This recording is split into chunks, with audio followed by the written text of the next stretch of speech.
ভাই দাঁড়ান। বৌমা খাওয়া আনছো? আমার অনেক খিদা লাগছে। মা দাও কেমন কুত্তার মতো খাইতেছে। তাই তো দেখতেছি। ভাই কয়দিন ধরে খাই না দেয়? মনে হয় 2-3 দিন হইব, আমি ভুলে গেছিলাম গায়ের কথা। বৌমা পাত থেকে কেমন গন্ধ হইতাছে, তুমি কি আমারে বাসি ভাত দিছো? না, আপনার জন্য তো কোরমা পোলাও আনছে, আপনি দেখতে পাইতাছেন না? ভাত দিমু না তারপরে যে দিছে এইটাই তো ওনার সাত কপালের ভাগ্য। আপনার পোলা আজকে দুপুরে খায় নাই, ওই ভাতটা রয়ে গেছিল। আমি আয়া দেখি মাছের অর্ধেক বিলাই খায় ফেলছে। পরে ভাবলাম ভাতটা ফালাই দিমু, এই আমদেরে দিলাম। এখন খাইলে খান, তাহলে ফালাই দেন, আমার তো দেখার বিষয় না। বৌমা তুমি আমারে এরকম খাবার দিলা? আপনি যে খাউনটা দিছে এটাই তো অনেক। আমার মাইয়া দেখা আপনারা রাখছে, রান্না করে খাউন দিছে। আর অন্য সব যদি মাইয়া হইতো বউরা হইতো তাহলে তো আপনি ঘাটটা ধরে বাড়ির থেকে বাইরে করে দিত। আপনি শরম করে না? আপনি যে এত কষ্ট করতেছেন, সয় সম্পত্তি আপনি পোলার নামে লেখা দিলে কি হইব? আপনি কি সম্পত্তি নিয়ে কি কবরে যাইবেন?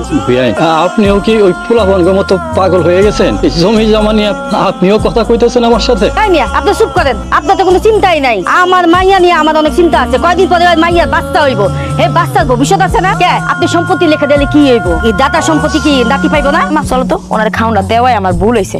আগামী 3 থেকে 4 দিন আমি ওনার না খাওয়া রাখবো। চলো, আমাকে সকালে আবার মার্কেট করা লাগবে না, আমরা ঘুমাবো। চল। দিয়া গেল কতগুলো আইটা দুইটা ভাত আর কতগুলো কথা শোনায় গেল। আল্লাহ আল্লাহ তুমি আমার বৌমারে হেদায়েত দান করো, আল্লাহ হেদায়েত দান করো। ভাইয়া আপনি যদি অনুমতি দিতেন তাই আপনার সাথে একটা কথা বলতাম। বল, এত সংকোচ করার কি আছে, কি বলবি? ভাইয়া গতকালকে আমি চাচারে দেখলাম বৃষ্টি মুড়ি দিয়ে এখানে যাইতেছে। হঠাৎ করে আমার চোখ পড়লো, আমি ডাক দিলাম। তারপরে চাচারে বয়লাম, আর দেখে মনে হলো অনেক ক্ষুধার্ত। তো চাচার একটা রুটি খাইলাম, চা খাইলাম। আর যতটুকু জানলাম চাচার কাছ থেকে ভাবি নাকি কাকারে দেখতে পারে না, তার সাথে খারাপ ব্যবহার করে। এটা কি উচিত ভাই? আশেপাশে একটা সমাজ নিয়ে আমরা থাকি, সমাজে যদি এইসব কথা শোনে তাহলে আপনার মান সম্মান কই যাইব? আর আমাকে গ্রামের একটা মান সম্মান আছে না, সেটা কই যাবো? কোন এটা কি ভাবি ঠিক করতেছে? মোমেন ছোট মায়ের মানুষ, আমি বুঝছি তুই কি বলতে চাচ্ছিস।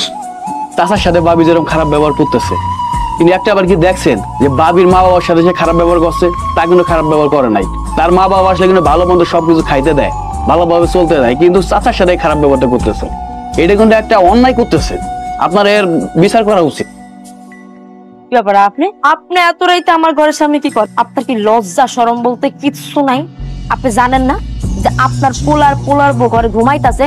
এই মাঝ রাত্রে এসে টাকাটাকে শুরু করছেন কেন বৃষ্টি বাদলের দিনে? হ্যাঁ বৌমা দেখো না, বাইরে অনেক ঝড় বৃষ্টি হইতাছে, এই রান্নাঘরের চতুর্দিকটা বৃষ্টি পড়তেছে, আমি ভিজে গেছি, আমার খুব ঠান্ডা লাগতেছে। তোমার কাছে কি একটা পাতলা খেতে হইব? দিমু তো। আমি তো আপনার লাইগা একটা খাতা ম্যানেজ করে সুন্দর করে প্যাকেট করে রাখা দিছি যে আপনি আইবেন মাঝ রাত্রে, আর আপনার হাতে আমি তুইলা দিমু। কিচ্ছু পাইবেন না আপনি ঘর থেকে, আপনি জানাও না জায়গা থেকে, আমার ঘুমাইতে দেন। আচ্ছা বৌমা, তাইলে একটা কাজ করো, ওই যে পিছনের ঘরে যে আমি থাকতাম, ওই ঘরে এই চোখের নিচে একটা সালা আছে, ওই সালাটা আমার দাও, আমি গতল দিয়া ঘুমাই। তা আপনার কি কথা কানে ঢুকে না? হ্যাঁ, আমি কি আপনার পোলারে ডাকবো নাকি ঘরে ঝাড়ু আনবো? ঝাড়ু আইন আপনার পিড়াইতে বাড়ি থেকে বাই করবো কোনটা? বৌমা এমন করতেছো কেন? দো না দয়া করে আমার একটা কিছু, আমি তো আর থাকতে পারতেছি না। এই বেহা বেড়া